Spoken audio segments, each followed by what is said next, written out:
are all the way live.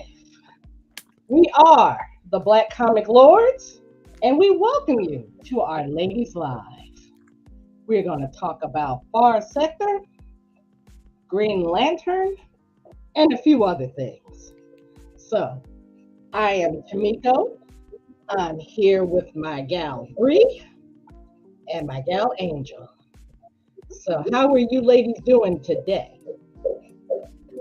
Oh, it's a good day. It's a good day. Good. And all is well in my corner of the world today. So we welcome you to Far Sector. We welcome you to Far Sector. So this series is created by the award-winning author of the Broken Earth and Inheritance science fiction trilogies, N.K. Jemisin, and the co-creator of Naomi, Jamal Campbell. So when I saw this in the previews way back then, I knew that I was definitely going to jump in on this title because you obviously have a sister up there. And I said, well, who is she? And what do we got to do to get with her? Wait, I need you to understand that this particular run, Far Sector, means so much to me because I am a Black Comic Lord noob, and this run is what got me started in my collecting journey. Like, hands down, N.K. Jemisin is my favorite author of all time. And if you don't know about N.K. Jemisin, I don't know what rock you've been hiding under, but let me tell you, sis is the queen of science fiction and fantasy. She is not the only Black woman, not the first woman, not the first Black person, but the first person ever to win 3 consecutive Hugo Awards for the same series. No one has ever done that. No one has done it since. So if you don't do nothing else, put some respect on N.K. Jemisin's name. Her writing is phenomenal, and you will just experience every opportunity for having your mind blown reading her series. The Broken Earth trilogy is the series that she won those Hugos for, and to this date, it's my absolute favorite book series, period, out of all time. So when I found out that she was dipping her toe into the world of comics, I was like, oh, this is cool. And I loved the book so much. I was like, what other women of color are doing their thing in comics? And then it just spiraled from there. So this book means a lot to me. All right, what about you, Angel? Far Sector is a standalone story of one of the sectors. I'm understanding and big on the Green Lantern Corps, which a lot of people aren't aware of in general. So just to touch base, Green Lantern Corps is kind of like the police to the universe. The universe is broken up into like 3,900 sectors. There's a little over 7,000 Green Lantern officers. And in this particular story, we have a former military, former police officer that the ring selects the officer. Like, they're just not given out. You have to have a high willpower, fortitude for good, and the ring itself selects its wearer. So this is a really good introduction for anyone for the DC universe that wants to just really dive into Green Lanterns in particular. Yeah, for sure, because N.K. Jemisin's take just kind of turns those Green Lantern norms on their head as it pertains to Jo Mullein and how her story starts. And if we're talking about contributors, we got to give all props where they're due to Jamal Campbell for how he brought the story to life. He's one of my favorite artists for sure. And the color palette of this story spoke to me so much. It's literally all of my favorite colors. I was like, how is it that they managed to make this give this source of power a measure of femininity without taking away from its strength at the same time. And Right. he did that to perfection. Also, like the fact that our girl Jo is multifaceted as it pertains to the way she presents herself and her sexuality and all of those types of things, he allowed certain touches to kind of boost that or exemplify that without over sexualizing her, as we tend to see a Right. lot with women heroes. So hats off to Jamal Campbell as well. Oh, the artwork was definitely lush. It just spoke to me on a higher level because I was just so deep when I read this series. It was Yes. just it's so beautiful, and I love pretty things. I love beautiful things. Yes. So I had no complaints whatsoever about the art throughout this whole entire run. Same. So, okay. How did we get here? How did we get here? Okay, the first murder in 500 years. 20 billion suspects. One hope. The city enduring, a booming metropolis at the edge of the universe, hasn't experienced a violent crime in generations. The emotional exploit has erased its citizens' full range of feelings, allowing the three resident races, the Na, the Ketople, and the At-Ats, to overlook their turbulent history and coexist peacefully until now. So, Green Lantern Sojourner Mullein is still adjusting to her assignment to protect this strange world when a brutal murder rattles its social order, threatening to undo centuries of controversial progress. As the populace rises up against the legacy of the emotion exploit and leaders grapple for power under the threat of a new war, Jo must rely on her unique instincts as a Green Lantern and the only human in this sector to solve the crime and guide the city enduring towards a more promising future. So that is where we start with Jo. And there's so many things in just that basic description of the story, like that N.K. Jemisin kind of turned on its head. First of all, the description of the different species or races are like pure hilarity. Like, sis really called them the like that's what your mama say when you're not supposed to touch something. She was like, oh, we're gonna make it clear what these different species are supposed to represent in this way.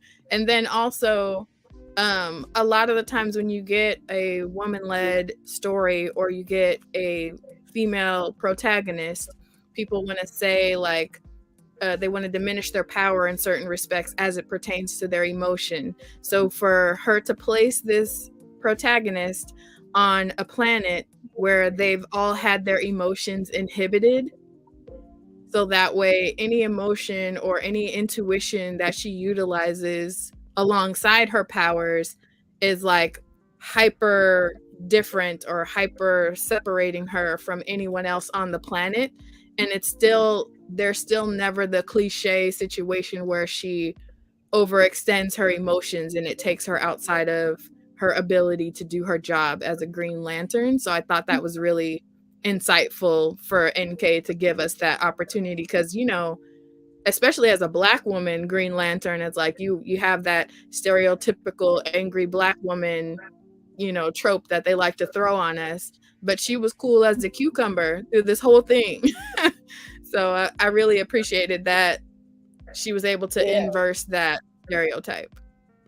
Especially in the midst of the nonsense that these people put her through. Because she noted that most times he's like, different planet, same crap. What is going on here? Why? And she's like, she doesn't understand. And I think it's really something that the Guardians sent her to this sector that is so far that it doesn't even have a number.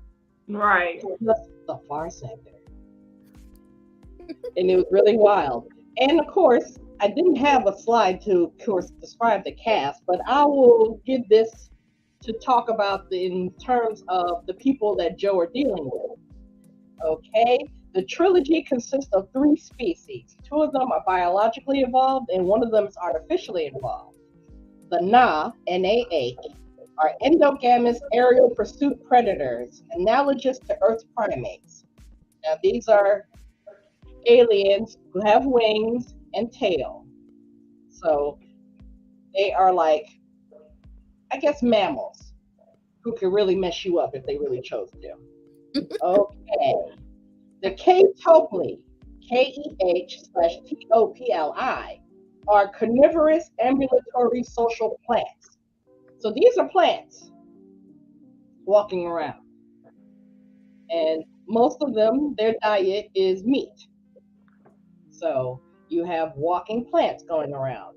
The at-ats, okay, the at symbol, AT.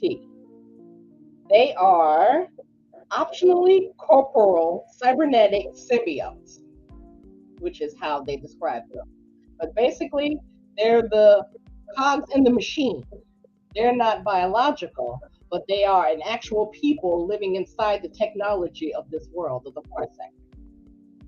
And Joe's assistant, while she's here in the far sector, is an at called Canhas. And the one thing that they love, that they feed on, is memes. Cat memes, any type of memes. So the memes from Earth that Joe is paying this assistant was enough to make her one of the highly mobile at citizens. Yeah. So I thought that was really kind of cute. And then, of course, she goes Canhas because she likes cat memes. That's her favorite thing. Yes, cat memes. She appears with Joe. So I thought that this group of people were pretty nice, you know. And then, of course, they're analogous to people walking around on this world. Yeah. So one of the the counselor Marth, okay, F-boy. He's a counselor, but he's slick. And his story goes through and intersects with Joe's in a very interesting way. Yes, intersect is definitely a nice way to put it. Yeah, we got to keep G13 around here. Oh, yeah. Right. So our main focus, of course, will always be on Joe herself. Right. So her early life, she was raised as a child of divorce in New York City.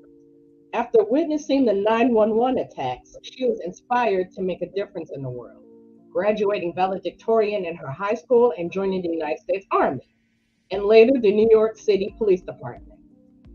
During her police career, she witnessed her partner beat a suspect nearly to death. Before being able to turn him in, she was fired after being tagged in a Black Lives Matter Facebook post. Right. After being fired, she was approached by a guardian of the universe who issued her a power ring and challenge 1 year to make a difference. And this was outlined in issue number 5 of the series. Because I thought that was really, I thought it was really wild. Because this guardian appears to her as a statuesque black woman, you know, just rolls up on her and says, I hear you need a job. Come on, Right. talk with me. Yeah. I got something for you. And of course, she's looking at this one like, look, I'm not interested, whatever it is you got rocking. She's like, no. You need to come with me because I'm going to change your whole life and not the way you think. Yeah, and also, really.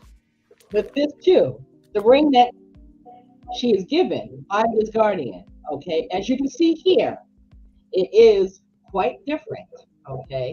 It's not Right. connected to the Green Lantern battery. So she has to rely on the ring to recharge itself after she's done a certain amount of things with it. Yeah. And I thought that was pretty different. They didn't really quite go into why it was so different. They just simply said, okay, this guardian decides to be experimental and give this one the ring where she's not dependent upon the battery that powers all the Green Lantern rings of all the other Green Lanterns. Yeah. I thought that was really cool that she was chosen in that respect. But when I tell you it irked my soul, where it was like she had these moments where she had to wait, where there was a concern like whether she was going to be able to use her ring or not. It was frustrating. But after finishing the story, it's like, okay, I can appreciate there being some limitations presented to her power because then she would have just been too on point. Well, She probably her ring being independent, just to give a little history on Green Lanterns and the original rings needing to be charged. There was a battle on the home base, Oa, where the big battery did get destroyed at one point. So I find that her story branching off and having an independent ring that didn't need her to cite the oath to recharge and actually using a lantern to recharge her ring allows this story to have a solution given to a main storyline. So I love how it's different, but it answers an alternative to what has happened in the past with Green Lanterns in general. Definitely. Because she stands out. And that's what I like. And then she's not crippled or shackled by any other history of the Green Lantern Corps other than the fact that, okay, I am a Green Lantern, but right. I'm doing something way over here that the other ones have no idea who I am, where I am, or what to do. And it also impacts on if she needed help. So Jo had to rely on her own instincts, her own group of people that she has here on this far sector to help her, because she couldn't call Hal, she couldn't call John, she couldn't call Kyle or anybody else. She was basically the hope for the far sector to get over this huge, massive event. And it's also political. That's very much so. I also did not expect either. It was really political, but it wasn't smacking you upside the face about it. It's just presented of it's as is. Because in the beginning of each of these comics, there's a quote. Oh, I love the quotes. They're all Black pop culture quotes. And even had a quote from George Carlin. And I was sitting there going, wow, this is just amazing. And of course, I could gush about it forever, of course. And this here, of course, is my favorite scene. When I read this, I read this over and over, and I said, "Oh, this is just awesome." And then Jo introduces what's going on. Okay, because in the beginning, when this comic was coming out, it was several delays. So I guess to mitigate that in the beginning, Jo will tell you who she is, what's going on, and what part of the story that she's in. But to have her, just walk in, create her own chair, and have a seat, and then just let you know, okay, this is who I am, and this is what's happening. Come along with it. This was my favorite scene thus far. Because that I could totally make into a poster on the wall. It's amazing. Wait, we gotta give props where they're due as to the references within this. Just before you even get started into the full depth of the story. So this is very clearly a Matrix reference. When you get the choice for the this color pill or that color pill, it's definitely referencing that. And then I just want to call out the fact that her character design was loosely based around Janelle Monáe's aesthetic. She has her original bouffant that she used to rock when she first came out, and even though we don't want to make a woman hero like a fashion plate per se, sis came through with the immaculate drip all through this book. Even if you going back to the previous slide with her design and all of that, she came through with the very much classy but fashionable, and also I'm going to show off the fact that I'm a woman in every respect, but give you a little drip, but not too much. Her character design was impeccable for me. Absolutely impeccable for me. Yep. I was definitely, if I'm doing my first cosplay, this was definitely going to be the one that I'm going to do. Wait, I need you to see. I was on the same page with you, Tameko. She got the glasses. See, I got to get those glasses. Bravo. And get someone to design me an outfit. Had to come through with the Joe drip for the live. Y'all know how we do. So if you see me at a con in about a year or so, that's what I'm going to be looking like. So with the BCL logo on the back. Yeah, absolutely. Just to let you know.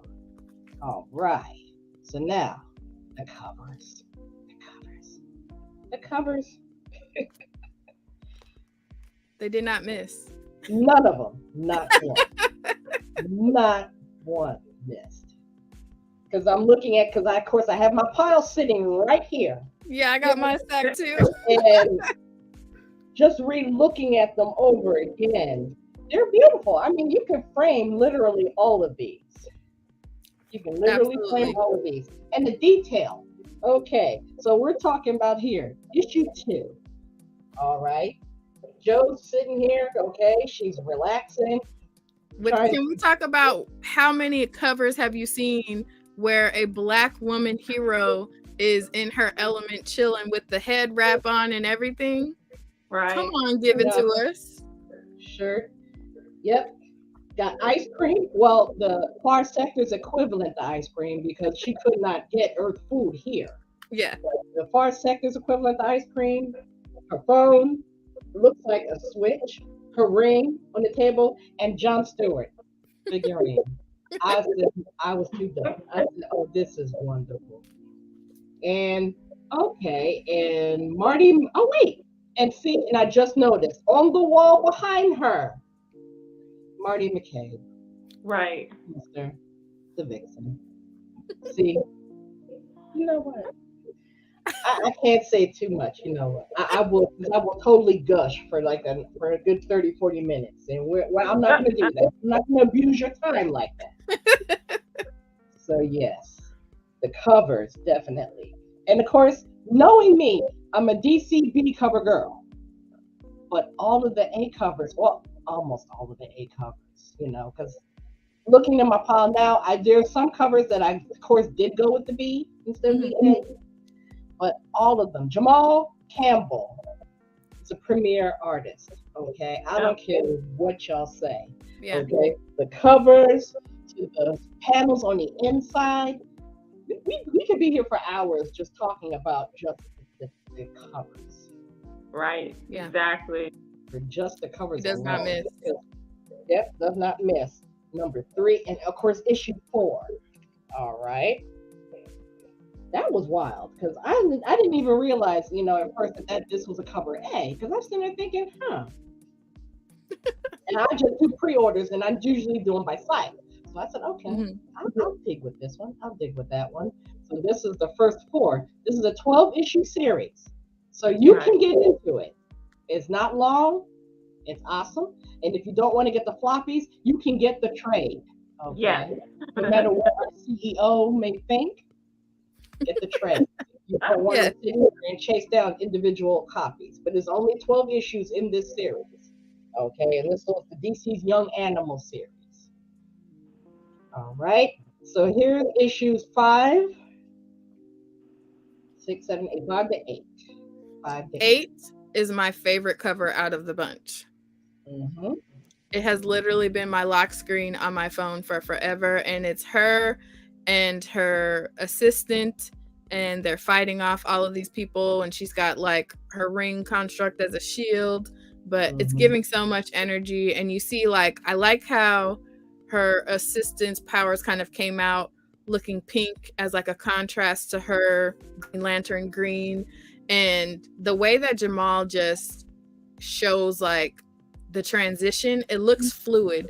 Normally you get like a pointy laser situation. No, everything looks fluid. And so every panel in that where they're fighting in the electronic space, to me was just magic.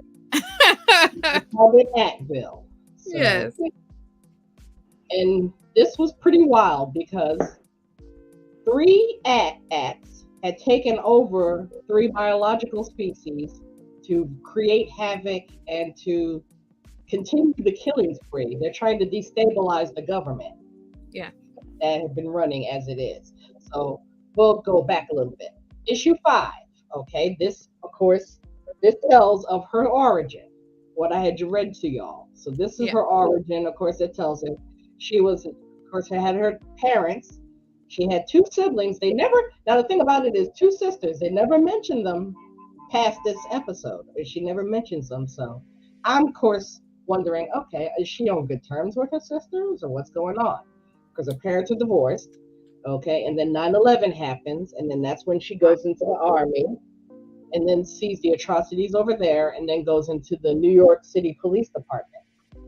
So issue 5 is where the origin, her origin is, and where she meets this guardian who gives her this training. Now, issue 6, okay? This here is Councilman Marth, Marth, of the Rising Sea, I believe, because I have to get his full name on there. This is the knock on the council who was orchestrating all types of things and doing all types of things behind the scenes that maybe the other council members weren't aware, or they were aware or trying to get around. Yeah. This is the one, Peak F-boy energy. Yeah. Because this also, the story also revolves around a drug called Switch Off, where they take this drug, they can turn off the emotional exploit and feel their emotions. So the times where he pushes up on Joe, he's on Switch Off. And he described it as a more melodramatic version of him. And he's already extra. Very extra already. But with the switch off, when he has a switch off in his system, it becomes even more so. So that's also what the back and forth between him and Joe is about. Because she's thinking, listen, we're trying to keep this place together, but you're taking the very thing that's threatening to tear these people apart.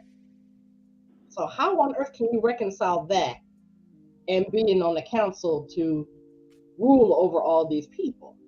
Right. Yeah, he's very arrogant. Yes, oh so arrogant. Yes. Okay. And don't let me forget while we're talking here to shout out the people in the chat. Bryant Wilson, we say hey. Hey. And Bradley Golden, we say hey as well. Good afternoon. Oh, he's the owner of Second Sight Publishing. So Yeah, CEO in the building. All right. Yeah, because we don't want to ignore the folks who are hanging with us. We're going to have a good old time, but knowing us, we'll just sit here and we'll just talk. I know. But this is so dear to me. This is so much fun. Because I can remember having so much fun in comics with this series. Oh, and fellow Black Comic Lord, Big Rich. How you doing?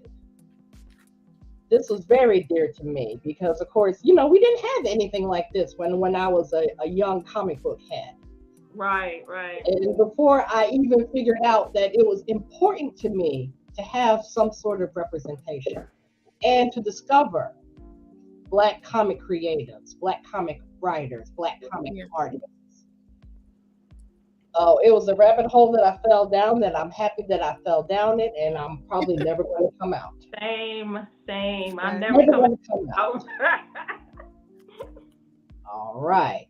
And then, of course, the last 4 issues, okay? These, again, what they're going through, what Joe's going through, trying to solve these murders, something that hasn't happened in a long time, and trying to reconcile these 3 different people together so that they're not lording over each other, is the big fight. Because it's not even a big bad. It turns out, well, I guess I can spoil it because you should have read it by now. This is Right. several years old by now. So it turned out that there was another member of the council, an AT-AT, who wanted to change the status quo, who wanted to do things a little differently and then subjugate the Na and the Ketapli. And then, of course, with Joe going into Actville to get these people, which is something different because, of course, she's human. She's the only human there. Yeah. And they're all like, oh, what are we going to do if something happens to you? Because we don't know what's going on in there. And we really don't recommend that you do that. But Yeah. Joe, of course, has the will of the Green Lantern. And first and foremost, she's a detective. She needed to know what's going on. She needed to find out. And then they killed a fellow council person, a Tate Copley, named Avera, who was the nicest one to her. There. Even though he told her that, yeah, I would eat you, but you're cool. And Joe appreciated the honesty, and it was like, okay, you're cool. I liked how when she went into the Atville, there were so many pop culture references. Because, I mean, these people feed off of memes and all that sort of thing. So naturally, you want some like good pop culture references or some good like social media type references, because that's pretty much where these people exist.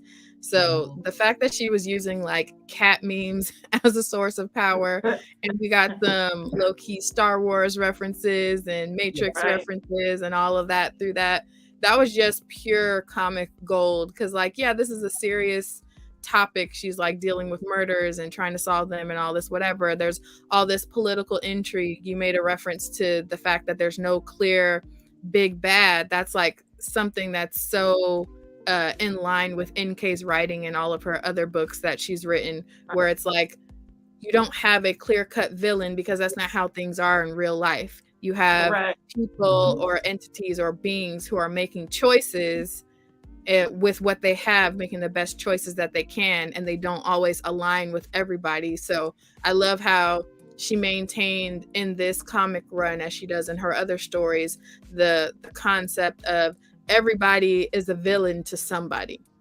Right. Spot on. Perfectly well done. And Ken has rode into battle screaming Leroy Jenkins. I felt that was too bad. I said, okay. Yes. But she proves that she wasn't nothing to mess with either. Mm-mm. So this is, of course, let's see, 9, 10, 11, and 12. So these are the covers. The cover A's that are done by Jamal. And of course, I do happen to have a couple of the variants. I have all of the variants. Huge shout out. All right, so huge shout out to our Black Comic Lords fam. I would not have all of them if it weren't for y'all. So big up to y'all. So much love, because like I said, this was my first, foray into single issues. I'd had graphic novels before, but I hadn't started collecting single issues until this was coming out. I was like, I have to have it as the story's coming. But that being said, I didn't know that variant issues were even a thing. So if you're watching this and you're like, oh man, I don't really know much about comics, whatever, you won't know much about comics until you get into comics and learn as you go. So I encourage anybody that if you come across a story and it piques your interest, get in where you fit in and collect how you will, because I just was focused on making sure that I had the story. Had no idea about the variant covers, whatever, coming in super green. And then as I joined the Black Comic Lords and started learning more and started building my collection more, I was like, yo, where are these covers at? La la la. So I went on this like super search trying to find them online. Some people had them, some people didn't. Shout out to my local comic shop, Cape and Cowl in Oakland. They held me down. But I was struggling trying to find a lot of these variants. And I just voiced it in the Black Comic Lord space. And people really showed up and showed out to help me fill the gaps in my collection. So I can't even express how much love I have for this community, because it's really a beautiful thing. And even after that, I was only missing one. And it was the 5B variant. And I was searching everywhere online, looking. So if you have more than one 5B, you could probably come up, because it was not easy to track down. And like I said, the family at my local comic shop came through actually like 2 days ago to fill my final gap. So now I have all of the variants and my collection is complete. But getting into it, all right, well, I'll tell you what, we're going to roll through Angel's favorite cover, we're going to go through mine, and then we're going to give you the spotlight so you can show off. You can show them all. Now this here, okay, this is 4A. And again, I plucked this off of online. This is a virgin cover without all the trade dress and the comic name on them. So that's what that means when you see virgin cover, is just the cover artwork as the artist put it. Right. So trade dress, if you're collecting, means it usually has the title of the comic book, it has the publisher, it has the series number, it may or may not have the barcode, depending if it's newsstand or direct ship. I prefer virgins whenever possible because it highlights the artist's work so vibrantly without the trade dress on it, which can be found on the inside of the cover. So it's still the same comic book on the inside. It's the cover that's highlighted, and it pushes the artist's work just more vibrantly without all the title and the publisher and all that on there. And like I said, this is worthy. That's why I try to, when I go to my LCS, I try to say, look, if you get any promo posters, can I have them? Right. Because otherwise, you won't be able to get a poster of things like this unless you create it yourself. And right. That's a headache. So I try my best to, run up on the LCS and be like, listen, all the black stuff, let me have. Because, of course, my LCS, they're local comic shop, for those that don't know. They're, cater more to these type of people, and sometimes you can find like a whole lot of black stuff in certain shops because the people don't buy them. And then they wonder why. And of course I go there enough to my local one that they go, okay, all the black stuff goes to her. All the milestone stuff, they keep it behind the counter. They won't even put it on the shelf. They say, okay, order it. Some shops won't even order it. It's ridiculous. So it's like when she comes in, give it to her. Yeah, and you have new fans that come out of the woodwork and want to buy it, because for this series, Far Sector had a 21x7 poster, and it's pretty much the 1A cover, but it's slimmer and it has like quotes about the series on it. And obviously I didn't know about that at the time, so I had to go and look for it on eBay, and you can still kind of find them now for like a little less than $10, but there aren't a lot. So like a prime example of that, if you're going to go and do this right now, they definitely had Photon preview posters that were given to different comic shops. So if you're into Photon, ask your local comic shop about that promo poster. Yep, and that's how I got this Icon and Rocket one. And this is a large movie-sized promotional poster. Right. I have a huge collection of movies. I'm going to have to figure out how I'm going to jury rig it to get it behind me. Because it's huge. Because I didn't think it was going to be that big when they said, "Oh, we got something for you." I was like, "Oh, what's that?" And then I looked at it. I was like, "Oh, yes, I want it. Thank you." And you can get protectors for those posters too. Instead of putting the raw paper up on the wall, you can get just like a protector for a comic book. You can get it for the posters to protect the poster. Yep. The beautiful things about being a comic collector. The things you can get. Oh, well, I'm not even going to get into that. That'll be another live somewhere along the line. All righty. Oh, and how did it do that? But anyway, these are my favorite variants, okay? The 1C, the Jamie McKelvey cover, I have not been able to get my hands on, so if anybody has an idea, let a sister know. blackcomiclords@gmail.com. Let a sister know. And the 12B, the Jen Bartel cover. So I'm a Jen Bartel fan because I collect some of her other comics. She had other comics and other art where other covers where, it said if Jen Bartel is on it, I will get it. So I definitely made my business to get that one. Yes, Jen Bartel is a beast. One of my favorite versions of Storm's costume was designed by Jen Bartel. She's nice with it. Yes. All right. So Bree, we're going to give you the floor and show off all of the variant covers. All right, so we'll just get right on into it. So you seen how the 1A cover is. There was a second printing of it, and it has this sort of red colorway. Yes. We have that one. And then this is another issue 1 variant. And they came through with the issue 1s because this is the one Tameko was just referencing.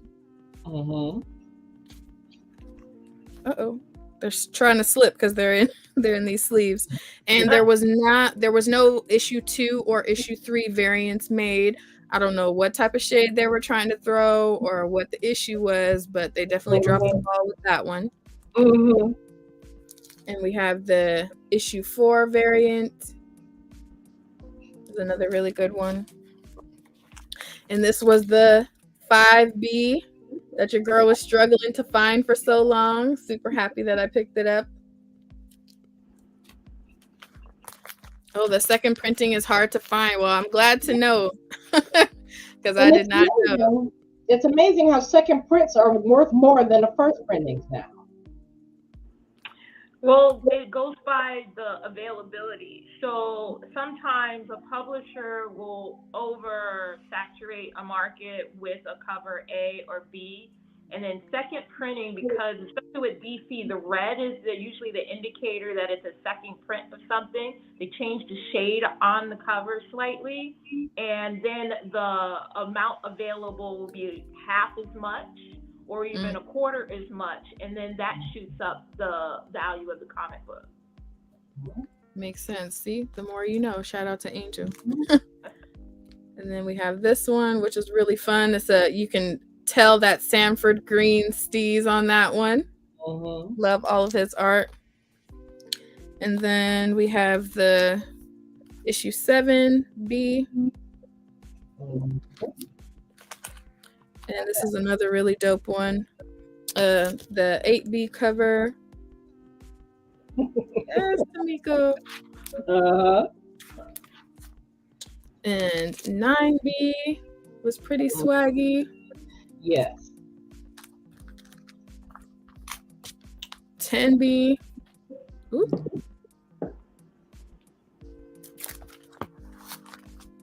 11B. And Tameko's other favorite, the 12B. And what I appreciated was that they didn't have her looking crazy on any of these covers. Not one was a miss. Not one. That's the one thing I really, really appreciated, because they could have done some really ridiculous things, but I'm glad that they did not do that, because it's just a beautiful thing to sit there when you walk into the store and then you see this face looking at you that kind of looks like yours, and it's like, oh, okay. Right. And then I recommend that to mostly anybody who's like into superheroes. Right. Superhero comics. Yeah. This book is how I get all of my book club members and people who are avid readers but maybe not into comics to transition, because I'm like, look, listen, just trust me. I know that you love NK and you still get an NK, but it's just a totally different world. And this art, Jamal Campbell's art style is so captivating, you just cannot miss. So this is the book that I use. This and Saga are the books that I use to get people into comics. Yeah, Saga's another really good one. Yeah. Representation matters. You know, a lot of times when we have our imaginations going of what we could be as children, it helps solidifies our dreams to see our own faces looking back at us at the possibility. So, yeah. Okay, and of course, we're Big Rich. He wants to see what Alex Ross can do. So, hey, we'll see. Ross is a big one. Yeah. Yes, he is. He's a big deal when it comes to comic covers and things, because of course he's doing all the current Black Panther covers. And again. Yeah. I'm sitting there like, do I spend money buying 6 versions and comic? Because of course, Alex Ross, of course, is doing the A cover. So I was like, okay, I gotta have those. And then I see the other covers, Scotty Young, Olivier Coipel. I don't know if he's done one. I'm not sure. Carrie Randolph, Nicholas Draper, Ivy or People. So those are the artists that I stalk. Don't mind me.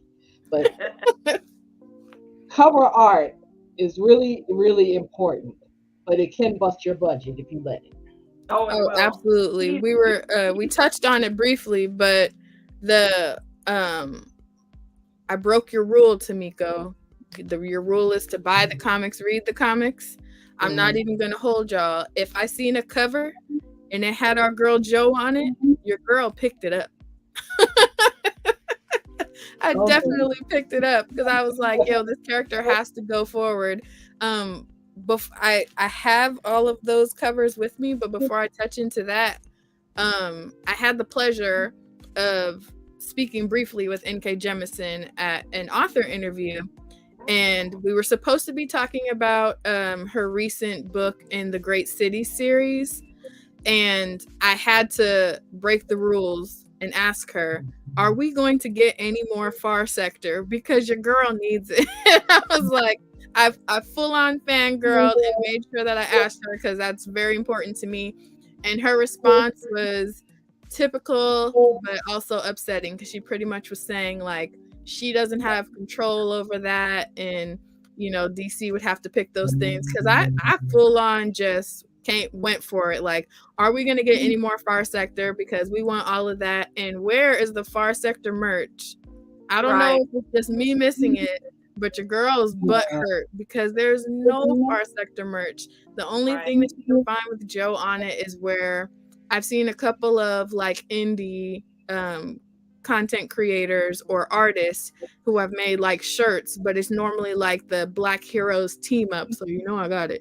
But it's also like, where's all the solo Joe merch? Like, if I could get a Sojourner pop, your girl would drop top dollar for that pop. But we got no love on the merch for that, and so I definitely let NK know. I was like, yes, give the people what they want. We want more Joe. Yeah, well, we're going to have to harass DC about merch. Yeah, they dropped the ball. There was nothing. It was just a comic. Yeah. So, and then of course, folks who wanted to cosplay, they got to create their own cosplay because there was nothing. The T-shirts, nothing. Exactly. The lantern glasses that I have are like not even comic book perfect. That was just the closest that I was able to find, and that was another Far Sector lover who just designed that. Because they wanted that in the space. So I was just like, wow, there's no official merch, and like, how easy would that be for them to make comic appropriate lantern shades and sell them for way more than what it would probably cost them all of $3 to make, That part. Yeah. Just dropping the ball, because I said I would have thrown my wallet at them if they had yes, take all my money. A Green Lantern beanie. I mean, come on. Right? Her ring on it. You didn't even have to put her on it. Put her ring on it. And yes, that part. That would have been easy. So, of course, now that we've talked about the Far Sector, we're going to go into where Joe is currently, which is the Green Lantern, the latest Green Lantern run, the latest series that was written by Jeffrey Thorne. So, yeah. And, of course, that's where Rich. See, we're all on the same line here. The Green Lantern they did was low key a Joe book, because that Green Lantern run, that started off, as I guess they wanted to showcase John Stewart. But unfortunately, when he brought in the other folks, it kind of shifted the focus a little bit. Yeah. And that's why some of the fanboys were kind of upset, because this wasn't about Kyle, Guy, and Hal. Okay. And I don't like Hal Jordan. I can't stand it. Ever since Parallax, I don't feel it for him. I do not feature for him. And I barely feature for Kyle and Guy Gardner. So, this Green Lantern run was like the blackest run. The And it was blackest so black. cool. The blackest, brownest run because it focused more on the lanterns of color. Yeah. It focused on John Stewart. It focused on Teen Lantern, Kelly Quintanilla. It focused on Simon Bass and Joe. Because in this run of the current run of Green Lantern that just concluded, now the Green Lanterns are ready to join with the rest of the world in their type of world federation type deal, to give it a Star Trek type spin. So they join the Guardians and the planet of Oa. They join, and then all of a sudden, the lantern explodes. See, that's what I was talking about. And I'm like, they've done this before. Yes. So that was my only quibble about this whole storyline is I was like, you've done this before. It's an old story, right? So what happened was before everything was fine, the Guardians joined with the world, and they said they'd split off the Green Lantern Corps because they had all the entirety, at least about 7,000 lanterns. Right. So they split off. They disabled a couple of sectors, at least about 30 sectors they disabled. There's like no Green Lantern will be part of that sector. They'll just be part of the World Science Force. And then the 1,000 of their Green Lanterns, with John Stewart as the leader, they sent to the Dark Sector. And then all hell breaks loose. Right.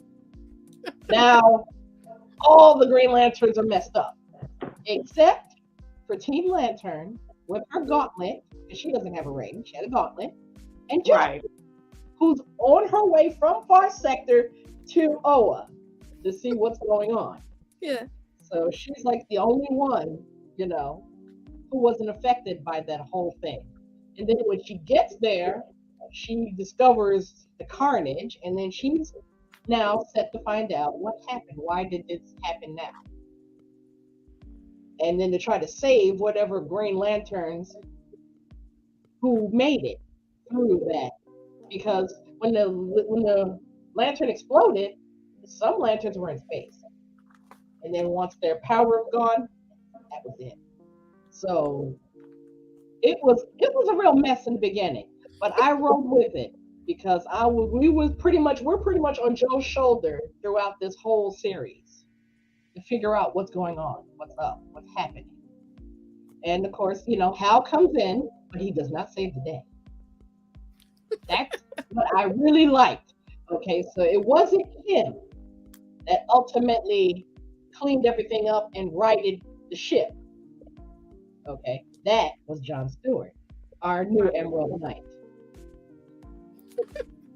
So that was what went on in that Green Lantern series written by Jeffrey Thorne. So covers. Okay. They were insane. I'm not even gonna hold y'all. If it had Teen Lantern or And Sojourner on it, your girl picked it up. On every variant cover, it seemed like it. Okay, and you have them, so let's showcase them. So this Because is that was cover A of number 1. That was a cover A. So I knew that it was going to be something. I was like, they're featuring Teen Lantern. But she gets taken out of the story like midway through. Because they're trying to figure out, okay, what is this gauntlet? How did you get it? Why does it only work for you?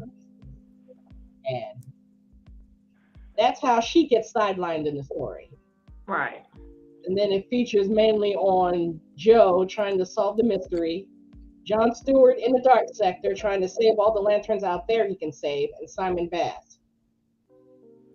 But like I said, I believe they featured her on almost every cover and on a few variant covers. So that's why most of the fanboys were kind of mad because, she was on, and some of these are A covers too. So I just picked the most Joe prominent covers. This one is my favorite, hands down. That is a Juliet NECA. That is Green Lantern 5B. Because I gave away one of those. I had a bunch of them. I mean, it was so pretty. This is the only one that I have that isn't Joe centered. Yeah. Yep. And that's the issue 7. With Kilowog, I believe he's featured, isn't it? Yeah. Kilowatt's Last Stand. Mm-hmm. And he wasn't, and then fun fact, he wasn't even in that issue. So that was kind of on the cover. That was a real strange thing. That's why I'm going to do a series of stuff that's on the cover that's not in the actual Not cover. in the book. Yeah. Because Kilowog's story was in the issue after that one. Mm-hmm. There you go. Did you have the one where she was fighting Sinestro? I think that might be one coming up. Yeah. Because, of course, that was also a story where Joe, on the cover, Joe was fighting Sinestro, but however, she was just talking to the man. She didn't even throw a punch. And, of course, the Black History cover. Yes. Oh, yes. We all had that one. Yeah, you couldn't pass up those Black History Month covers. They popped off that year. Mm-hmm. And of course, Rich is laughing, of course, because, you know, it's a thing with me. It's a thing with me. And of course, that's where John saves the day as the Emerald Knight. Mm-hmm. That's issue 12, right? Yes. And then I have the Green Lantern 2021 annual one-shot as well. Aha. Featuring our favorite Green Lantern turned yellow. But they had a big to-do in this series about Jessica becoming a Yellow Lantern. And then they just scrapped it for Dark Crisis. Well, she shows up as a Green Lantern in Dark Crisis. And then it was just a peeve. Yeah, I didn't know about that cover because, okay, just a little history for those that don't know. Yellow is sourced out of fear and is the opposing power to green. So seeing that cover, I'm like, okay, how is yellow good? Because traditionally, like with Sinestro, was a Green Lantern at one time, and he got greedy and he was angry about the rules and how to protect things, and he went after the yellow source and became yellow and has been the enemy of Green Lanterns ever since. So this cover showing someone who's supposed to be good, yellow, I'm gonna have to dive into that. But you said they dropped off the story. Yeah. Okay. Because that particular annual, okay. Now, that also, well, this is going to go back to Green Lanterns before the 4th series with S. That featured Simon Baz and Jessica Cruz. Now, Jessica Cruz has anxiety. Huge amounts of it. So that was pretty much her trying to work through it and being a Green Lantern and using her will more than her fear. Right. So when this annual pops up, it's a real great story. Pick it up.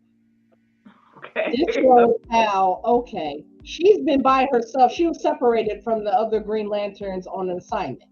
She's by herself. And then she works through her anxieties, her things. And then Yellow Lanterns show up to mess with her. And then she ends up taking the power of the Yellow Lantern. And then Sinestro comes up and says, well, if you're going to be one of us, you got to come and, hang with us. Don't bother with the news no more. Because we know, okay, you're more powerful as a Yellow Lantern than you ever were as a Green. So that Green Lantern annual #1, pick that up. So that will tell you, that will pretty much bring Jessica along in how she deals with her anxiety and how now she uses that anxiety to fuel her power. And she's also questioning whether, okay, am I a bad guy because now I'm hanging out with Sinestro and them? Right.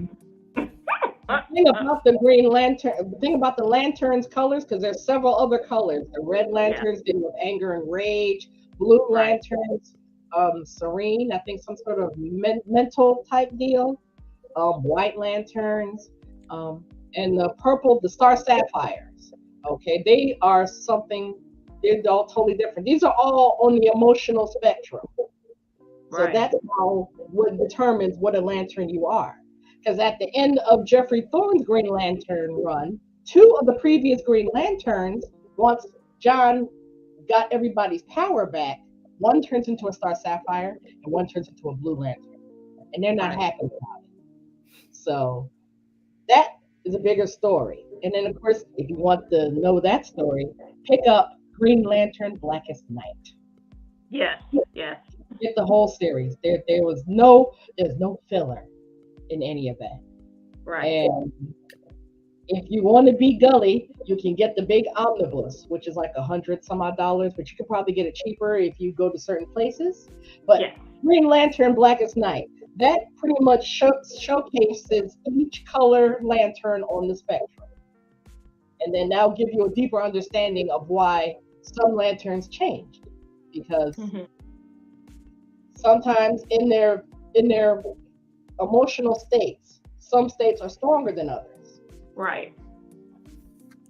And the Green Lanterns have always been the good guys. It's always been the type of deal where, okay, we are the good guys, everybody else is just playing.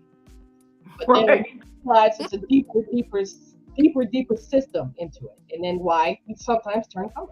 Mhm. Exactly. Yep. So, and of course, the goodwill and the stories that they could have done with Jessica, I guess were kind of scrapped because of Dark Crisis. Because my little rant here, I wish, even though DC is going through a huge flux right now, I wish that their editors get together so you can at least be current. Because I wasn't the only one thrown when I'm picking up. I read the whole Green Lantern series. I pick up Dark Crisis and Jessica's green again, and I'm like, what? What happened? And these are like little things. It's not Yeah. it's not that hard. I was expecting Joe to play a bigger part in Dark Crisis too. Right. And she didn't. Mm-mm. And then, well, my big peeve with Dark Crisis altogether was they didn't have to kill the Justice League. They could have just retired them. If you want to bring the newer generation up, you could have just retired them. You didn't have to go through all of this. It was a They mess. have to be dramatic, you got to kill Yes. off everybody and be dramatic. And it didn't die. And that's the worst part. I said, if you're going to kill somebody, kill them dead. Kill him dead. Kill them dead and be done with it. You know what I mean? Superman's been dead a couple of times. Wonder Woman died several times. It's too much. And then, of course, like I said, they won't kill Batman. I know that's their cash cow. They won't kill him. I mean, but What they did, died, and he's gone to change timelines and come back, and yeah, it's just a sometimes mess. Tom is his dad is around. I love Tom Wayne. Oh, I love him. But yeah. anyway, that's He another was story. fine. Yeah, because I mean, they could have done with this series just like they did with Batman, because they got Batman Incorporated with all Ghostmaker and all the other people who work under Batman, Right. who aren't necessarily called Batman. And then Chase Fox, he pops in there every now and again. He can still be Batman. Yep, Jace Fox. Oh, Yeah, I'm not even gonna hold y'all. I don't until we got I Am Batman, the I Am Batman run. Your girl was anti-Batman. Not even gonna lie. oh, I said what I said. yes, we got it. It's all good. That's all good. Because I'm with you too. Because I don't bother with Batman unless there's somebody affiliated to him. Because I only started collecting Fear State because of Ghostmaker. Yeah. Okay. I'm down for people of color and black folks always. So that's the thing. All right. So that concludes pretty much our farce sector talk. Yeah. So we're gonna sideline to a little thing here, a little thing happening to me personally. Okay, this month is my 51st year around the sun, my birthday, and of course, hey, I celebrate it all month long. I have the greatest time, and if you want to bless your Black Comic Lord here, got my little Cash App on there, or if you want to get me a nice little gift, go to Amazon.com and a public wish list by my name, and you could totally bless me with something on there. because I have a good time. I love comics. I love reading. So it's going to be a whole bunch of things. And of course, I love cash. I love cash. So I Cash am around here. Bless your girl for her birthday, y'all. yeah, $100 so I can get a comic book. Things like that. So I am blessed, to be around there. I am blessed to still be here. I'm blessed to have found a place because, there wasn't many places for your girl to geek out in her hobby in peace Right. without having either people trying to gatekeep Right. what you know about comics, and then Yes. other comic geeks who want to say, okay, you're a girl, you just collect Archies and all kinds of other nonsense and that. I was Not like, Archie. no, I don't. I'm like, what? Because I remember the first experience that I had with a comic guy, and he was black in Fat Jacks in my local comic shop. I'm walking around, I'm minding my business, and he just slides up to me. Now he sees what I have in my hands, and he goes, "Huh." I was collecting Alpha Flight because that was my joint. I was a Marvel girl from the beginning, but I didn't always collect the upfront Marvel comics. I didn't do Spider-Man. I didn't do Thor. I didn't do none of that stuff. I like little eclectic people, things on the side. So I did Alpha Flight and X-Men. So he's going, do you know where they came from? And I was like, yeah. And I was like, why are you talking to me? And he proceeds to low-key grill me. And then I let him know straight up. I said, listen, I read these comics. I know what you're doing. I know what the references are. I can pull you back to them. Okay. Wolverine is originally from Canada. So that's why I'm collecting the flight. Exactly. I was a huge Wolverine fan back then. Because, before he just became everywhere. Right. And then now I am a Laura Kinney Wolverine fan. So we'll have to see about her and X-Men. She's now, old woman Laura. And then of course, because of the little jaunt she took in the vault, and they thought she was dead, and then they resurrected a new one. So now we got two Laura Kinneys running around, but Right. Beta Laura Kinney is Wolverine. The original Alpha Laura Kinney is going to probably go back to X-23. So, I just recently picked up that X-23 omnibus, so you're making me excited. Oh, we could dive. I could talk for hours. I'm going to hop in your DMs when I get to it, Tameko. Definitely, because we're going to have a real good time. But that was the thing.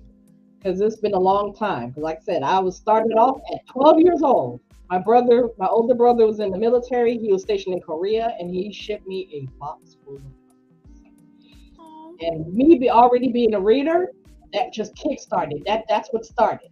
I jump-started it, and there was a whole bunch of different ones. There was, of course, X-Men comics, Howard the Duck, and then, of course, some heavy metal comics, which he probably knew he shouldn't have put them in there, but he did. Because my mother took those. I remember that. Because now I have to recollect those. Yeah, that's what started my fandom. And of course, I always loved reading to go to adventures to other places and do other things. And then it's been so long, and then up until now. And then, of course, I dropped out of the hobby when I got married, had children, had to tend to them. And then I jumped back into the hobby when COVID hit. When I was laid off at my job, I'm in my house, I'm looking out the window, and then I turn and then I had one comic box that I had kept because I had sold most of the other ones in the meantime. And then I looked at it and I was like, let me get back into here.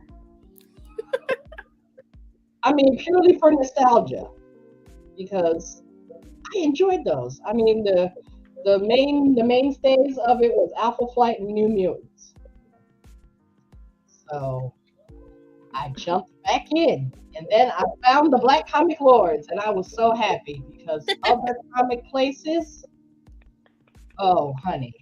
It was like that experience I had in the LCS on steroids because they come in and they notice that you're a woman and then they go, huh. So they're Advanced either training. going to test you or hit on you. And it's Oh like, yeah. that's not my scene. That's not my jam. I'm not with it. So I went across Facebook and then I found the Black Comic Lords and I said, okay, these people I might be able to rock with them. And Yeah. they welcomed me in and here I went, here I am. And the future, I'm a Black Comic Lord. I'll be a Black Comic Lord to the day I die. So for those of you, if you're a woman and you're like, oh, I need a space for me where it's safe and I can learn about this as I go, you got OGs like Tameko who were looking for this space and found community in this space. And then you got noobs like me who are brand new to comics and was still able to safely enter the space and learn so much and gain so much. And you have people like Angel, who's like an avid super collector who will just drop knowledge on you without question. Nobody's going to make you feel bad for not knowing, something. And everyone just wants to boost you so that way your comic collecting journey can be whatever you want it to be. So definitely can appreciate that story, Tameko. Tameko was one of the OGs who originally made me feel comfortable in this space, and now look at me, we're on live together. So Yes. get all the way into it. Yeah, so, and of course, if any other ladies in the live or in the space and Black Comic Lords or Black Superheroes Forever want to come and join us, listen, we'll let you in. This is open. Come on in. This is a safe space for us, and we are welcoming. We'll welcome anybody. Okay, there's no issues. There's no contest. There's no okay. I know more comics than you. Yeah. There's none of that. It's just the love of comics, the love of reading, and to extend it to other people, and especially representation. Representation matters in almost everything we do, because despite what those people say, this world, we make the world. This world revolves around us. We're the trendsetters. We're the tastemakers. Okay? If we think it's cool, then everybody thinks it's cool. So don't even worry about it. You come on in, and we will give you recommendations on what you would like to read. Oh, there's so many. Because I'm going to end up making a TikTok. Maybe it's several TikToks on if you're starting off as a comic book person, what you can pick up. Yeah. Because my only thing about it is that in this microwave age now, there's shorter series, because they're trying to just do their little trade paperbacks and go. So we can always give you something to read, okay? Far Sector, other comics, Naomi, Sleepless, Skyward. That's funny. I have Sleepless is literally right behind me. That's a good one. It doesn't have to just be superheroes either. There's lots of great stories. You might have started something, Tameko. We might have to start dropping these comic book with people of color representation for different genres. That way people can get all the way into it. And yes, congrats to the Black Comic Lords for hitting 1K subscribers. All right. We love to see it, and we love to see you guys come through and check out these videos. So if you made it to this far and you aren't already following us, you haven't subscribed, hit that like, hit that subscribe, so that way you don't miss any of our upcoming videos. Because, we're good people. We talk about the things you want to know. We sure are. And don't you worry, be on the lookout. We're going to have a show, and we're going to do good giveaways, okay? So we're going to make sure that you get some of these comics in your hands that you should have. So keep a lookout for the Black Comic Lords. All right. So I thank you for spending time with us today here on YouTube. Let everybody know. Call your haters. Call your friends. And we got fire coming up. Yeah, like, share, subscribe, and make sure that you drop in tomorrow. We're having another live, and we are interviewing someone very integral in the Black Comic Lord space, Cody Ziegler. What's the deets on that? At 9 p.m. Eastern Standard Time. And if Mm-hmm. you're not familiar with his work, he has done work on the She-Hulk show and the recent Miles Morales run. So if that's something that interests you, I mean, if you subscribe, then you'll automatically get that good old notification when we pop up on live. But if not, make sure that you check us out on Black Comic Lord so that you can see all of our upcoming events. We also have another fun live where me and Tameko, along with other of our Black Comic Lords, will be interviewing Evel Ewing. So you want to make sure that you subscribe so you don't miss out on that good time, because your girl got lots to say about this new Photon run that's been going on about. And y'all know Ironheart is one of my favorite superheroes. So make sure that you stay tuned and you check us out for those lives as well. All right. So I am Tameko. You can find me on all of the social medias at BCL, Star Dancer Supreme.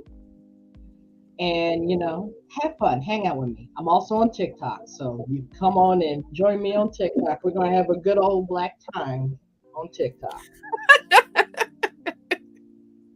You can find me on Instagram at Breeze Bookish, BRISBOOKISH, as well as Be2 Weird as my book club that centers science fiction and fantasy by authors of color. And you can find me on Instagram, A4Amazing, on Twitter, and on TikTok, A4Amazing. All right. So remember, buy the comics, read the comics. Don't spend your rent money on the comics, because we can't take you. So have a good evening. All right. Ooh, I'm slipping.